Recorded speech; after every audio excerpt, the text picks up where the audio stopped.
Goeiedag liewe luisteraars. Ek groet u weer eens in die wonderlike naam van ons kosbare Here Jesus. Daar's geen naam soos die naam van Jesus nie. Daar is geen groter naam, gesagvoller naam as die naam van Jesus nie. Nou vriende, vanmôre praat ons verder uit die boek Handelinge. Ek praat vanmôre met u oor 'n baie interessante gedagte wat die Here aan my geopenbaar het, terwyl ek die woord bestudeer het, om hom te vertrou vir die regte boodskap. Ons praat vanmôre oor daardie vraag wat in baie mense se gemoed is: wanneer is iets van die Here af? En wanneer is dit nie van die Here af nie? Wanneer is dit uit mense en nie uit die Here nie? Nou ja, toe ek hierdie gedeelte gelees het, het dit vir my soos 'n boek oopgeval, en het ek die Here regtig in die voorbereiding daarvoor geëer en gedank, dat hy so wonderlik vir my elke keer 'n woord oopbreek en gedagtes gee.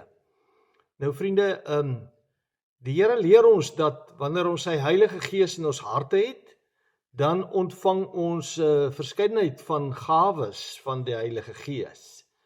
En een van dit is natuurlik onderskeiding van geeste. En baie keer ervaar ons in ons gees dat iets nie van die Here af is nie. Maar ons praat vanmôre baie wyer as dit. Ek wil vir u lees in Handelinge 5 vanaf vers 29 tot vers 42. U kan net volg terwyl ek lees. Lukas skryf, hy sê: en Petrus en die apostels antwoord en sê: ons moet aan God meer gehoorsaam wees as aan die mense. Die God van ons vaders het Jesus opgewek, wat julle omgebring het deur hom aan 'n kruishout te hang. Hom het God as leidsman en verlosser deur sy regterhand verhoog, om aan Israel bekering en vergifnis van sondes te skenk. En ons is sy getuies van hierdie dinge, en ook die Heilige Gees wat God gegee het aan die wat hom gehoorsaam is. Toe hulle dit hoor, was hulle woedend en wou hulle om die lewe bring. Maar 'n Fariseer met die naam van Gamaliel, 'n leraar van die wet, wat by die hele volk hoog in aansien was, het in die raad opgestaan en bevel gegee dat hulle die apostels 'n bietjie buitentoe moes bring. Toe sê hy vir hulle: Israeliete, pas op wat julle gaan doen met hierdie manne. Want nie lank gelede nie het Theudas opgestaan en gesê dat hy iets besonders was. By hom het 'n aantal mense omtrent 400 aangesluit. Hy is gedood en almal wat na hom geluister het, is uitmekaar gejaag en het tot niet geword. En na hom het Judas die Galileër opgestaan in die dae van die inskrywing en 'n aansienlike getal mense afvallig gemaak agter hom aan. Hy het ook omgekom en almal wat na hom geluister het is verstrooi. En nou sê ek vir julle, bly af van hierdie manne en laat hulle staan, want as hierdie voorneme of hierdie werk uit mense is, sal dit vernietig word. Maar as dit uit God is, kan julle dit nie vernietig nie, dat dit nie miskien bevind word dat julle selfs teen God stry nie. En hulle het na hom geluister. En nadat hulle die apostels ingeroep het, het hulle laat slaan en hulle bevel gegee om nie in die naam van Jesus te spreek nie, en hulle laat gaan. Hulle het toe van die raad af weggegaan, bly dat hulle waardig geag was om vir sy naam oneer te ly. En hulle het nie opgehou om elke dag in die tempel en van huis tot huis te leer nie, en die evangelie te verkondig dat Jesus die Christus is. 'n baie kosbare gedeelte. Die woord van die Here is kosbaar. Kom ons bid net saam. Ons wonderlike Vader, ons wil vanmôre weer eens vir u baie dankie sê, dat ons voor u, die gesagvolle God, kan buig. Ons buig ons harte en ons hoofde voor u, want u alleen is God. En Here, wanneer U vir ons in die woord sê dat as iets uit U is, dan kan dit nie vernietig word nie. Dan wil ons vir U baie dankie sê dat ons weet, as ons U kinders is, kan geen vervolging, geen vyandskap, geen haat kan ons onderkry nie, want U hou ons staande. Maar as iemand of iets nie van U is nie, dan kom dit tot 'n val. En ons wil vanmôre vra, Here, dat U ons deur die Heilige Gees weer eens sal kom leer wat dit alles beteken. Ons lees dinge in die woord, ons kry 'n oorsig, maar ons weet nie altyd wat presies dit beteken nie. Daarom ondersoek ons U woord om dit ook met ander te deel, wil ek vra dat U ook die woord vir elkeen wat hierna gaan luister sal oopbreek en tot elke hart sal spreek. Ons sal bemoedig en ons sal versterk deur U woord, want die woord is kosbaar. En ons aanbid U in die wonderlike naam van Jesus Christus. Amen. Ek hou weer aan U voor uit ons geleesde gedeelte 4 teksverse. Handelinge 5 vers 34 en 35 en so ook vers 38 en 39.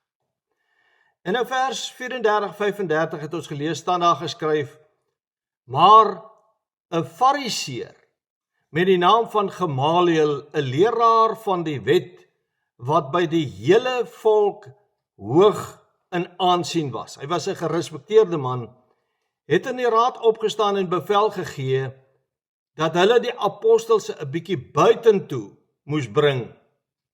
So hulle moes hulle eers uitvat sodat hulle saak kon bespreek. En toe sê hy vir hulle, Israeliete, hy spreek hierdie Joodse raad aan as Israeliete. Mense sê daar's 'n verskil tussen Jode en die Israeliete. Hoor nou wat staan hier. Hy sê, Israeliete, pas op wat julle gaan doen met hierdie manne.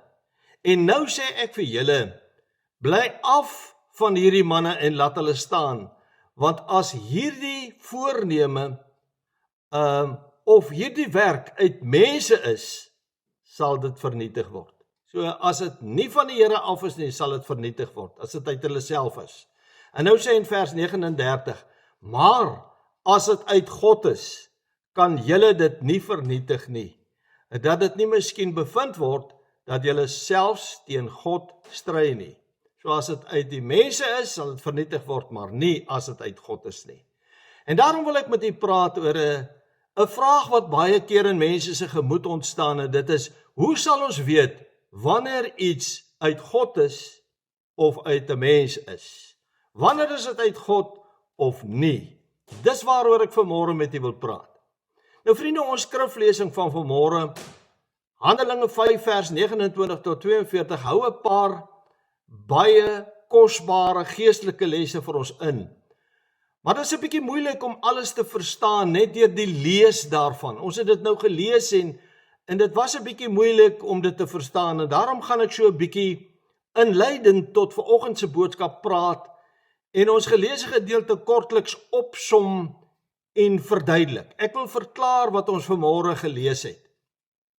Dit gaan hier oor die Joodse raad, wat ook bekend staan as die Sanhedrin, wat hoofsaaklik vir Petrus en Johannes wou verbied om in die naam van Jesus Christus enige lering te gee.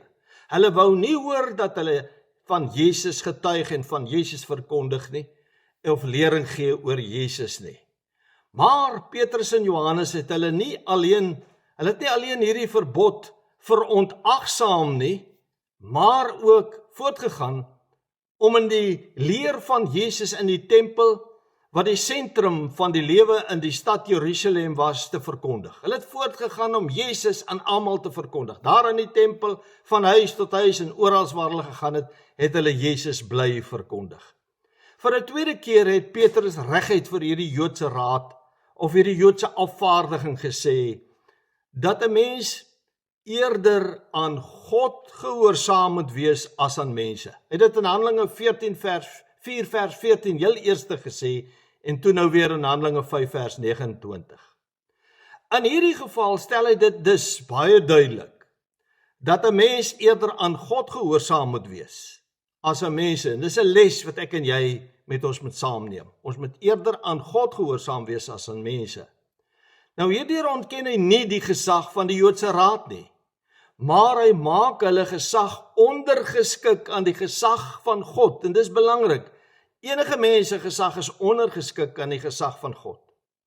Petrus stel dit baie duidelik, dat hulle gehoorsaamheid aan God daarin lê, dat hulle Christus moet preek, of Christus moet verkondig, dat hulle nie mag stil bly nie, soos hulle dan ook gedoen het. Hulle het nie stil gebly nie, hulle het steeds voortgegaan om Jesus te verkondig. En dan lê hy die blaam natuurlik, baie duidelik, voor hierdie Jode se deur, wat Jesus gekruisig het. Maar hy beklemtoon ook, dat hierdie Jesus, deur God die Vader, verhoog is, om aan sy regterhand, saam met hom op die troon te gaan sit. Dis nadat God die Vader, Jesus opgevaar het na die hemel, en God die Vader hom heel eerstens uit die dood uit opgewek het. Ek lees vir die Handelinge 5 vers 30 waar hy dit sê, 30 en 31. En dis waaroor die Joodse Raad baie kwaad geword het. Daar staan, hy het vir hulle gesê, die God van ons vaders het Jesus opgewek wat julle omgebring het, deur hom aan 'n kruishout te hang. Hom het God as leidsman en verlosser deur sy regterhand verhoog, om aan Israel bekering en vergifnis van sondes te verkondig. So, hy sê, dat Jesus is opgewek, Jesus het aan die kruis gesterf, om julle as Jode heel eerstens te red. Vergifnis van sondes aan die Jode, maar ook aan die heidense nasies, aan jou en my. Moet Jesus verkondig word, want Jesus het vir ons aan die kruis gesterf. En dan voeg Petrus ook by, dat hulle en die Heilige Gees wat hulle ontvang het, by die uitstorting van die Heilige Gees, en wat God aan sy kinders gee, dat hulle en die Heilige Gees wat deur hulle getuig, van Jesus getuig. Want die Heilige Gees getuig deur hulle, oor al hierdie dinge aangaande Jesus Christus. En daarom verkondig hulle Jesus, en kan hulle nie stil bly nie, want die Heilige Gees inspireer hulle en motiveer hulle. Maar die uitwerking, wat Petrus se rustige en sterk Heilige Gees geïnspireerde standpunt op die Jode gehad het, was die natuurlik van 'n verskriklike woede, wat in hulle ontstaan het. Want Petrus sê, Jesus het gekom om vir julle verlossing te bring. Jesus is die ene wat julle gekruisig het, en hulle het 'n woede daaroor gehad, en Petrus, hulle het ook geweier om stil te bly. So daar was 'n woede in hulle harte, teen Petrus en Johannes. Vers 33 spel dit uit, toe hulle dit hoor, was hulle woedend, en wou hulle om die lewe bring. Ons het 'n uitdrukking wat ons gebruik, ons sê, mense is so kwaad, hulle kan moord pleeg. En dis wat hierdie Joodse Raad ervaar het. Hulle was so woedend, hulle kon vir Petrus en Johannes vermoor. En dis toe dat Gamaliel opstaan en die Joodse Raad toespreek. Hy was 'n Fariseer natuurlik, maar die meerderheid van die Joodse Raad het bestaan uit Sadduseërs. Daar was minderheid Fariseërs, maar meerderheid Sadduseërs in die Joodse Raad. Die wetsgeleerdes op die Joodse Raad was die Fariseërs gewees, wat 'n betekenisvolle rol gespeel het as gevolg van hulle geleerdheid, as gevolg van hulle kennis van die wet, en hulle het ook 'n geweldige invloed onder die Jode gehad, onder die volk gehad. En hier word gesê dat Gamaliel 'n geleerde man was, want hy het die wet geken. Hy was op hoogte van die wet, en hy was ook hoog geag by die volk, soos wat ons gelees het in ons skriflesing.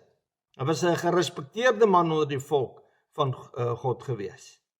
Maar die Sanhedrin, of die Joodse Raad, het ook die volk gevrees. En daarom het Gamaliel hierdie Joodse Raad tot versigtigheid geroep, want hulle was bang vir wat die volk sal doen as hulle verkeerde besluit sou neem. Ons lees daarvan in Handelinge 5 vers 26. En daarom het hulle graag na 'n man geluister wat deur die volk hoog geag was, soos Gamaliel. Hy was deur die volk hoog geag. Gamaliel was onder andere die leermeester van Paulus gewees. Paulus sê dit self. Ons het gelees daar in Handelinge 22 vers 3, waar Paulus sê, ek is 'n Jood, gebore in Tarsus in Cilicië, maar opgevoed in hierdie stad aan die voete van Gamaliel, streng ooreenkomstig die voorvaderlike wet, 'n ywerhaar vir God, soos julle almal is. Hy sê, Gamaliel, het my die wet geleer. Hy's 'n ywerhaar vir God, soos wat julle almal 'n ywerhaar vir God is. Nou, hierdie Gamaliel spreek die raad as Israel aan, soos ek net nou ook vir u gesê het. Dis die Joodse raad, maar hy spreek hulle as Israel aan, waardeur hy hulle as die verbondsvolk van God aandui. Hy maan hulle tot versigtigheid, soos ons gelees het, en hy motiveer waarom hy hulle vermaan tot versigtigheid, dat hulle versigtig teenoor Petrus en Johannes moet optree, dat hulle versigtig moet wees in die besluit wat hulle gaan neem teen hierdie twee manne. En dan toon hy uit die geskiedenis dat as apostels se optrede niks sou beteken nie, dit van self sou doodloop. Maar as dit uit God sou wees en hy hulle gestuur het, die raad, die Joodse raad, se stryd teen hulle vrugteloos sou wees. Dis 'n baie kosbare les. As dit uit hulle self is, dan sal dit doodloop, maar as dit van God is, dan sal niemand dit kan vernietig nie. Dan vertel hy twee beweringe wat op niks uitgeloop het nie. Die eerste was onder die leierskap van Theudas of Theodotus, soos wat iemand ook sy naam beter uitspreek. Volgens Josefus was hy 'n towenaar. Dis nou Josefus wat dit gesê het. Hy was 'n towenaar wat homself as 'n profeet beskou het. Dis nou Theodotus wat homself as 'n profeet beskou het, en hy het 'n groot aantal mense gehad wat hom gevolg het. Ons het gelees, daar staan, daar was 400 mense wat hom gevolg het. En hy het hulle na die Jordaanrivier gelei met die belofte dat hy deur 'n woord te spreek, die Jordaanrivier in twee sou verdeel, sodat hulle droogvoets deur daardie Jordaanrivier kon loop. Maar dit het nie gebeur nie. 'n ene Fades het ruiters op perde teen hom gestuur, teen Theodotus gestuur, wat die skare uitmekaar gejaag en vir Theodotus onthoof en sy kop na Jerusalem gebring het as bewys dat hy dood is, dat hy onthoof is. Nou, Theodotus of Theudas, soos wat hulle hom sê, het 400 volgelinge gehad, soos ek reeds gesê het, wat hom soos 'n Messias beskou het, maar met sy dood is sy volgelinge verstrooi en het al sy beweringe op niks uitgeloop nie. Dit het tot niet gegaan. Gamaliel het ook 'n tweede geval genoem of vertel van Judas. Judas die Galileer, met ander woorde, hy het vermoedelik van Galilea afgekom. Hy was 'n Fariseer wat in opstand gekom het teen die Romeinse sensus vir belastingdoeleindes, aangesien volgens Judas God die Vader alleen Israel se enigste koning was en aan wie alleen belasting betaal moes word. En daarom het hy in opstand gekom teen die Romeine se belastingheffings, ook nie die volk, die Jode se belastingheffings. Ons ken mos die hele verhaal van die Fariseërs wat saamgesweer het om Jesus te versoek, en toe stuur hulle afvaardiging om hom uit te vra oor die saak van belasting. Ek lees vir die kortste weergawe in Markus 12 vers 13 tot 17, daar staan geskryf, toe stuur hulle na hom, na Jesus, sommige van die Fariseërs en van die Herodiane, om hom op 'n woord te betrap. Hulle wou graag hoor wat sê Jesus oor hierdie belastingsaak. En hulle kom en sê vir hom, Meester, ons weet dat u waaragtig is en u aan niemand steur nie, want u sien nie die persoon van die mens aan nie, maar u leer die weg van God in waarheid. En nou vra hulle vir hom die vraag, is dit geoorloof om aan die keiser belasting te betaal of nie? Moet ons betaal of moet ons nie betaal nie? Maar hy het hulle geveinsdheid geken en vir hulle gesê, waarom versoek julle my? Bring vir my 'n penning dat ek dit kan sien. En hulle het dit gebring en hy sê vir hulle, wie se beeld en opskrif is dit? En hulle antwoord hom, die keiser sin? Toe antwoord Jesus en sê vir hulle, betaal aan die keiser wat die keiser toekom, en dan sê Jesus 'n volgende ding, en aan God wat God toekom, en hulle was verwonderd oor hom, verwonderd oor die leer wat hy gegee het, want julle moet die keiser sy deel betaal, maar God vra 10de van julle inkomste, so betaal ook aan God wat hom toekom. Maar hierdie opstand van Judas en sy volgelinge teen die Romeine se belastingbepalings het natuurlik misluk.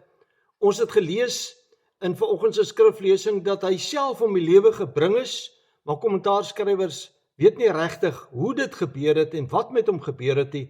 Maar uiteindelik het dit gelei tot die totstandkoming van die Zelote party wat volhard het teen die Romeine.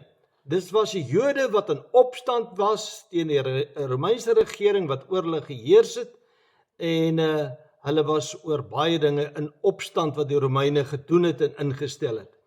Oor hulle het Gamaliel ook gesê dat daardie beweging op niks uitgeloop het nie, maar dat hulle ook verstrooi is nadat Judas hulle leier dan nou ook om die lewe gebring is.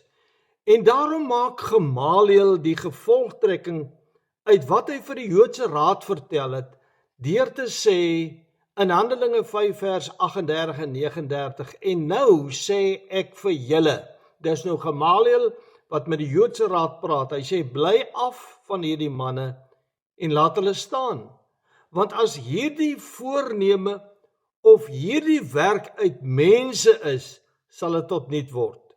Maar as dit uit God is, kan julle dit nie vernietig nie, dat dit nie miskien bevind word, dat julle selfs teen God stry nie. So hy waarsku hulle, hy sê julle moet versigtig wees. Dit kan wees dat hierdie manne deur die Here gestuur is om daardie boodskap van Jesus te verkondig. Dis eintlik wat hy by implikasie sê. Hy sê, en as julle dan verkeerd sou optree, dan is julle teen God in opstand. So wees versigtig wat julle sê en hoe julle teen hulle optree. Nou dit was wyse woorde uit die mond van 'n groot en belangrike skrifgeleerde, wat uit die geskiedenis van Israel hierdie voorbeelde aan die Joodse Raad voorgehou het. Maar dan lees ons ook oor die besluit van die Joodse Raad en aanbeveling van Gamaliel se voorstel. En ons lees ook van Petrus en Johannes se reaksie daarop. Kom ek lees vir u Handelinge 5 vers 40 tot 42. En hulle het na hom, dis nou na Gamaliel geluister, en nadat hulle die apostels ingeroep het, hulle het hulle nou eers uitgestuur, nou roep hulle weer terug, het hulle laat slaan met stokke, en wat dit ook al mag wees waarmee hulle geslaan het, en hulle bevel gegee, om nie in die naam van Jesus te spreek nie, en hulle laat gaan.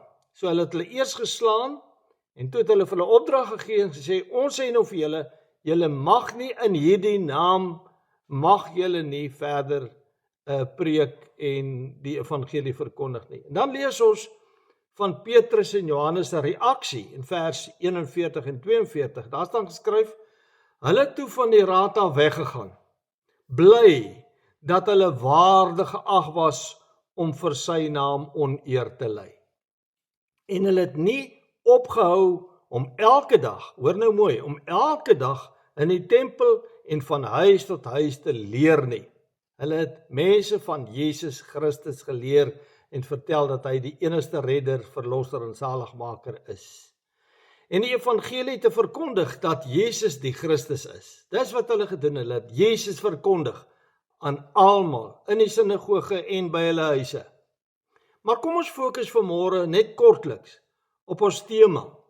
Hoe ons sal weet wanneer iets uit God of uit mense is. Hoe weet ons wanneer is dit uit die Here? Wanneer kom dit van die Here af? Het die Here dit in die lewe geroep? Of wanneer is dit uit mense? Na aanleiding van Gamaliel, hierdie skrifgeleerde se wyse woorde.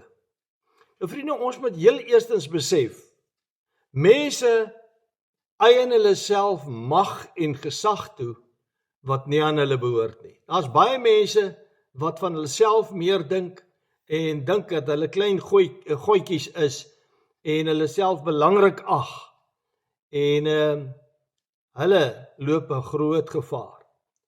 Mense wat nie die Here dien nie, en nie sy mag en gesag ken nie, reken baie keer dat hulle in hulle self ook magtig is en reken by hulle self dat hulle baie keer invloedryk is en dat hulle groot dinge kan doen of groot dinge kan bereik sonder om die Here vir enige iets te vertrou, want hulle dien nie die Here nie, hulle is nie in afhanklikheid van die Here nie, en hulle dink hulle is tot enige iets in staat. So hulle is groot in hulle self en hulle dink hulle kan wonderlike dinge sonder die Here bereik. Nou vriende, ek wil vir een voorbeeld gee. Jare terug was ons in Oudtshoorn in die bediening. Daar was 'n baie bekende, ryk, welgestelde volstruisboer. En sy leraar het hierdie storie self vertel en het dit uitgelek, dat hy by 'n huisbesoekgeleentheid een aand vir hierdie man gevra het, waarvoor hy vir hulle kan bid. En toe het hierdie man vir hom gesê, Dominee, jy hoef regtig nie vir my en my gesin te bid nie. Ek het my eerste miljoene sonder die Here gemaak. En ek sal ook my volgende miljoene sonder die Here maak. So ek het regtig nie gebed nodig nie. Nou vriende, of daardie man vandag nog lewe, ek weet presies wie hy was, of hy nog lewe, weet ons nie. Maar dit was 'n verskriklike, selfversekerde, arrogante houding gewees om te sê, ek het my eerste miljoene, het ek sonder die Here gemaak, en ek het regtig nie nodig dat jy vir my sal bid nie. Dink aan die mag en die self aangestelde reg wat die wêreld geld mag, by name die Wêreld Ekonomiese Forum en die Nuwe Wêreldorde en die Wêreldgesondheidsorganisasie hulle self toegeëien het om te sê, ek noem net 'n paar voorbeelde van wat hulle sê, wat hulle van plan is om te doen. Hulle sê, ons gaan oor alle mense van die aarde gaan ons heers. Ons gaan oor hulle geld en hulle besittings heers. Ons gaan alles van hulle vat, ons gaan dit vir die regering gee. Hulle heers dus oor die mense van hierdie aarde.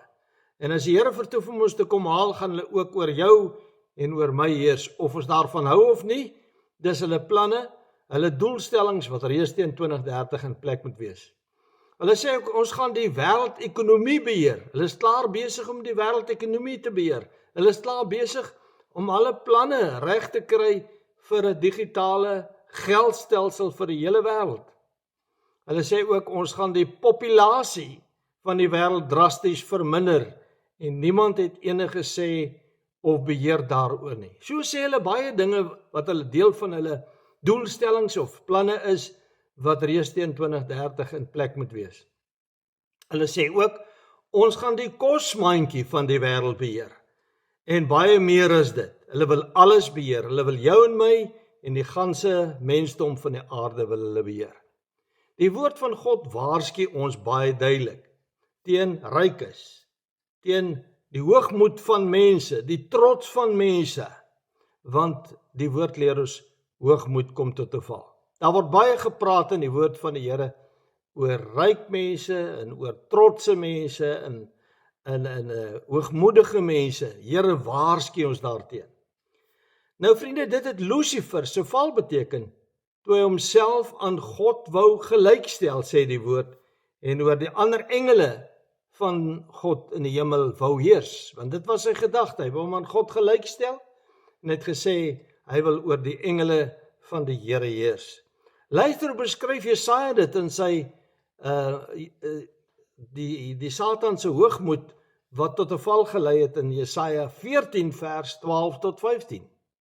Daar staan geskrywe deur die pen van Jesaja: Hoe het jy uit die hemel geval, o môrester? Hy was 'n baie belangrike engel gewees. Die hoofengel kan ons sê, engel van musiek, 'n belangrike wyse man gewees, wyse engel gewees. Hy sê, hoe het jy uit die hemel geval, o môrester, seun van die dageraad? Hoe lê jy teen die aarde neergeslaan? God het hom teen die aarde neergegooi, oorweldiger van die nasies. En jy het in jou hart gesê, ek wil opklim in die hemel, my troon verhef bo die sterre van God. Nou die sterre dui op die engele van die Here en sit op die berg van samekoms in die uithoeke van die noorde. Ek wil klim bo die hoogtes van die wolke, my gelykstel met die Allerhoogste. Gelykstel aan God. Baie mense sê hy wil hom bo God verhef. Nee, hy wil hom gelykstel aan God. Hy wil ook God wees en soos God wees. En dan sê hy vers 15. Ja, in die doderyk sal jy neergewerp word. In die hel sal jy neergewerp word. In die diepste plekke van die kuil. Nou dink net aan al die valse leraars oor die hele wêreld wat 'n ander evangelie as Jesus Christus verkondig. Jesus Christus die gekruisigde. Hulle verkondig 'n ander evangelie. Hulle mislei mense met goed wat hulle verkondig. Daar's baie leraars, baie. Ek wil nie name noem nie, as te veel om te noem. Dis nie net in Amerika waar hierdie valse leraars is nie, is oor die hele wêreld en ook in Suid-Afrika. Dus selfs hier is daar baie predikers wat valse lering verkondig. Gaan vir hulle alles oor geld, oor die gewin van geld, en hulle doen dit vir geld, of hulle doen dit onder die inspirasie van die Satan om valshede te verkondig, 'n valse evangelie te verkondig, 'n valse saligheid te verkondig. So vriende, daar is so baie valse leraars in die wêreld, in die tyd wat ons leef, en veral ook hier in Suid-Afrika. Maar ons het gesien, Gamaliel het gesê, alles wat uit die mense is, kom tot 'n val. Baie duidelik, in Handelinge 5 vers 38, lees weer vir die staan daar geskryf, nou sê ek vir julle, bly af van hierdie manne en laat hulle staan, want as hierdie voorneme of hierdie werk uit mense is, sal dit vernietig word. En dan Handelinge 5 vers 39, maar as dit uit God is, kan dit nie vernietig word nie. As dit uit God is, kan dit nie vernietig word nie. Dat dit nie miskien bevind word, dat julle selfs teen God stry nie. So alles wat uit God is, kan nie vernietig word nie. Maar wat uit die Satan is, wat uit 'n mense is, gaan vernietig word. Dis wat die woord ons baie duidelik leer. Alles wat dus uit die mens is, of deur die Satan geïnspireer is, en nie uit God is nie, gaan deur die Here vernietig word. Ek wil vir julle lees 1 Korintiërs 15 vers 24, daar staan geskryf, daarna kom die einde, wanneer Jesus die koninkryk aan God die Vader oorgee, as hy alle heerskappy en alle gesag en mag vernietig het. Jesus gaan almal se mag en gesag en heerskappy vernietig wat nie uit God is nie. En dan sê vers 25, want hy moet as koning heers, totdat hy al sy vyande onder sy voete gestel het. So alles en almal wat nie uit God is nie, gaan vernietig word. En Gamaliel was reg toe hy dit gesê het. Daar kom 'n dag, daar kom 'n tyd wanneer Jesus alles en almal se gesag en heerskappy sal vernietig en tot niets sal maak wat nie uit God is nie. Maar ons sien hier laastens, God alleen besit alle gesag en alle mag. Het is belangrik dat ons dit moet verstaan, is vir my kosbaar om dit met u te deel, dat die Here, God, Vader, Seun en Heilige Gees alleen alle mag en gesag en autoriteit besit. Ons sê altyd, God is almagtig, want alle mag en krag en gesag behoort aan hom. Luister na hierdie skrifte, ek wil vir julle 'n paar skrifte lees, kosbare skrif, Eksodus 15 vers 11 sê, o Here, wie is soos u onder die gode? Wie is soos u? Verheerlik in heiligheid, gedig in roemryke dade, een wat wonders doen. Kom ek lees dit weer vir u. Wie is soos u onder die gode? Wie is soos u? Verheerlik in heiligheid, gedig in roemryke dade, een wat wonders doen. Ons aanbid 'n heilige, almagtige Skepper God. Deuteronomium 3 vers 24 sê, Here, Here, U het begin om U knegt, U grootheid en U sterke hand te laat sien. Want watter God is daar in die hemel en op die aarde, wat sulke werke en sulke magtige dade kan doen soos U? Daar is geen God wat sulke magtige dade en sulke magtige werke kan doen nie. Psalm 86 vers 8 sê, daar is niemand soos U onder die gode, Here, en daar is niks soos U werke nie. Jeremia 10 vers 6 sê, geen een is soos U nie, o Here, U is groot, U naam is groot in krag. U is groot en U naam is groot in krag. Maar vriende, die Satan is magtig, en ons sê altyd, God is almagtig, maar die Satan is magtig.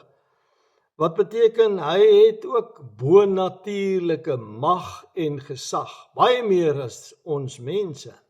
Die Here het aan hom mag gegee, groot mag gegee, mense te verlei en mense te vermoor en slegte dinge aan mense te doen. Hy het groot mag. Hy gee aan mense mag, ook van sy kant af gee aan mense wat hom volg mag. Hy gee aan hulle gesag, hy gee vir hulle autoriteit, maar teen 'n prys wat hy van die mense eis, aan wie hy daardie gesag en daardie mag en daardie autoriteit gee. En dit is, hy eis hulle siele van laf op. Maar God die Vader het ook alle autoriteit, gesag en mag aan sy Seun oorgegee. Ons het nou net gesien waar die skrif sê, God is groot, God is almagtig, God doen wonderwerke.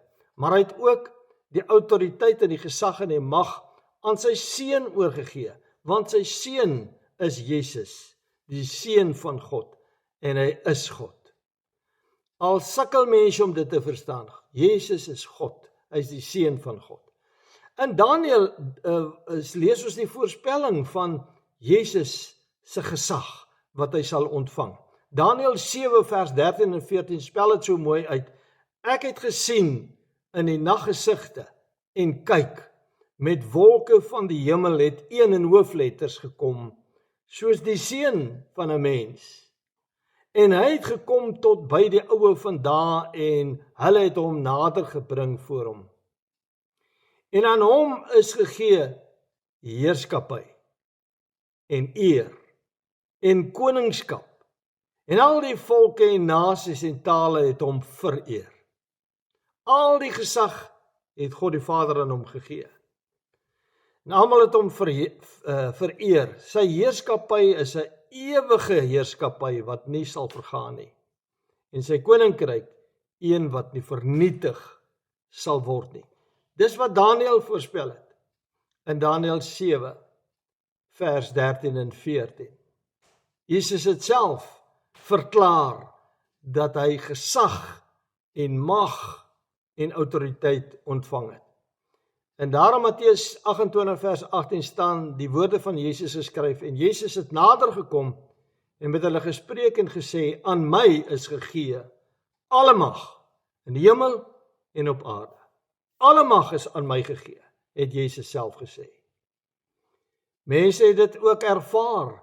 In Markus 1 vers 21 staan daar geskryf, en hulle het in Kapernaum gekom, en dadelik op die Sabbat het hy in die sinagoge ingegaan en begin leer. En hulle was verslae oor sy leer, want hy het hulle geleer soos een wat gesag het, en nie soos die skrifgeleerdes nie. Want alle gesag en mag en autoriteit behoort aan Jesus. Ons lees ook daarvan in Filippense 2 vers 9, daarom het God hom, Jesus, ook uitermate verhoog, en hom 'n naam gegee wat bo elke naam is, sodat in die naam van Jesus sou buig elke knie, van die wat in die hemel, en die wat op die aarde, en die wat onder die aarde is, en elke tong sou bely dat Jesus Christus die Here is, tot heerlikheid van God die Vader. Voor hom sal elke knie buig. En vriende, ek gaan dit weer aan die einde van hierdie boodskap sê, dat aan hom is die gesag gegee, en aan hom is die mag gegee, dat elke knie voor hom sal bely, en sal buig en sal bely. 1 Petrus 5 vers 3 tot vers 3, 1 Petrus 3 vers 22, daar sê Petrus, wat heen gegaan het na die hemel, Jesus het teruggegaan hemel toe, en aan die regterhand van God is, terwyl engele en magte en kragte aan hom onderwerp is. 'n Groot gedagte. Terwyl hy daar in die hemel sit, op die troon van sy Vader, staan daar terwyl engele en magte en kragte aan hom onderwerp is. So dit wat uit God is, vriende, kan deur niks of niemand vernietig word nie. Gamaliel het dit verklaar in Handelinge 5 vers 39. Hy het gesê, maar as dit uit God is, kan julle dit nie vernietig nie, dat dit nie miskien bevind word dat julle selfs teen God stry nie. As dit uit God is, wat uit God is, kan nie vernietig word nie. Nie die Joodse Raad, met al hulle vyandighede en al hulle vervolging van die Christene, eerste Christene, met die ontstaan van die Christelike kerk, die Handelinge gemeente op aarde nie. Hulle het hulle vervolg, hulle het hulle probeer uit mekaar jaag, hulle het hulle probeer vernietig, hulle kon dit nie reg kry nie, want dit was uit God. God het die eerste gemeente in die lewe geroep, hy het sy Heilige Gees gestuur, hy het onder mense beginne werk, siele gered, en daagliks by die gemeente gevoeg die wat gered is, in die naam van Jesus Christus. Nie al die vervolging van Christene, deur alle eeue heen, deur die Rooms-Katholieke kerk, deur kommuniste, deur moslems, en alle haters van Christus en sy volgelinge, kon deur alle eeue heen die stem van Christene en ware volgelinge van Jesus Christus stilmaak nie. En ek hoop en vertrou dat hulle nooit daarin sal slaag om my stem en jou stem stil te maak nie. Want die Here het sy kerk in die lewe geroep. Jesus het gekom om te soek en te red die wat verlore is. In die naam van Jesus Christus alleen word mense gered. En ons moet aanhou om die naam van Jesus Christus te verkondig, al word ons tot die dood toe vervolg. Daarom kom daar 'n dag van afrekening, waar almal groot en klein, goed en sleg, ryk en arm, voor Christus sal verskyn, en elkeen vir hulle self aan God sal rekenskap gee. Ons het net nou gehoor, toe ek daai skrif gelees het, dat almal in die hemel en op die aarde voor Jesus sal buig en sal moet bely of hulle hom gedien het en of hulle aan hom gehoorsaam was. Ek wil afsluit en vir u sê, vriende, die woord sê, Jesus sê in Openbaring 3 vers 20, kyk, ek staan by die deur en ek klop. Dis jou hartsdeur waar hy staan en klop. En daar staan ook geskryf, en as iemand my stem hoor. So wanneer Jesus klop, dan roep hy jou op jou naam. Kyk, ek staan by die deur en klop, as iemand my stem hoor. As jy hoor Jesus se roep na jou vanmôre. Jy hoor sy stem, jy weet hy staan buite. Hy sê en die deur oopmaak, sal ek ingaan na hom toe. En saam met hom maaltyd hou en hy met my. As jy hoor Jesus klop, as jy hoor Jesus roep na jou, as jy weet Jesus is nog nie in jou hart en jou lewe nie, luister, maak die deur oop, nooi Jesus in. Neem hom aan as jou verlosser en saligmaker. Bely dat jy 'n sondaar is. En dan ook het die Here Jesus self gesê in Matteus 7 vers 21 tot 23, het hy gesê, nie elkeen wat vir my sê, Here, Here, nie elkeen wat my naam ken, sal ingaan in die koninkryk van die hemele nie. Nie elkeen wat dink hulle is Christene en hulle is goeie mense, sal ingaan in die koninkryk van die hemele nie. Hy sê, en daardie dag sal baie vir my sê, Here, het ons nie in die naam gepreek nie, het ons nie in die naam kragte gedoen nie, het ons nie in die naam duiwels uitgedryf en wonderwerke gedoen nie. So hulle gaan roem op al hierdie dinge. Dan sê Jesus vir hulle, gaan weg vir my, want ek het julle nooit geken nie, julle wat die ongeregtigheid doen. Hoekom? Daar was nooit 'n ontmoeting nie, tussen jou en die Here Jesus nie. Waar het jy met Jesus ontmoet? Wanneer het jy met Jesus ontmoet? Wanneer het jy jou saak met Jesus reggemaak? Dis belangrik. Vriende, as jy nie weet nie, as jy hoor hy klop, dan staan hy nog buite. As iemand klop aan 'n deur, staan hy buite. En as jy hoor Jesus roep na jou, en Jesus praat met jou, en jy is nie seker of hy in jou hart is nie, maak oop, nooi hom in. Ontvang hom in jou hart, in jou lewe. Mag die Here genade gee. Eerder nou, as wat jy daar staan, voor die wit troon, en Jesus sê vir jou, ek het jou nooit geken nie. Gaan weg van my, julle wat die ongeregtigheid doen, ek het jou nooit geken nie. Mag die Here genade gee, dat elkeen van u die regte keuse sal maak. Want dit wat uit God is, kan nooit tot niet gaan nie. Nooit. Hulle kan my liggaam vernietig, maar hulle kan my siel nooit skade aandoen nie. My siel is by Jesus as ek sterwe. As ek 'n marteldood sterwe, is my siel by Jesus. Ons moet seker wees. Ons moet seker wees, ons staan in die regte verhouding met Jesus. Kom ons bid saam. Here, dankie vir u woord. Ek weet u het tot mense se harte gespreek. Die woord is kosbaar, die woord bly altyd kosbaar. En ek wil vra dat u self mense deur die Gees sal oortuig om aan u gehoorsaam te wees. Ons bid dit in Jesus se naam. Amen. Vriende, die woord gehoor, woordsregheid. Ek kan nie anders as om die woord regheid te preek nie. Want ek wil nie eendag met bloed in my hande staan, omdat ek u nie gewaarsku het nie. Maak seker, maak reg. Mag jy 'n geseënde dag hê en ook 'n geseënde week. Totsiens.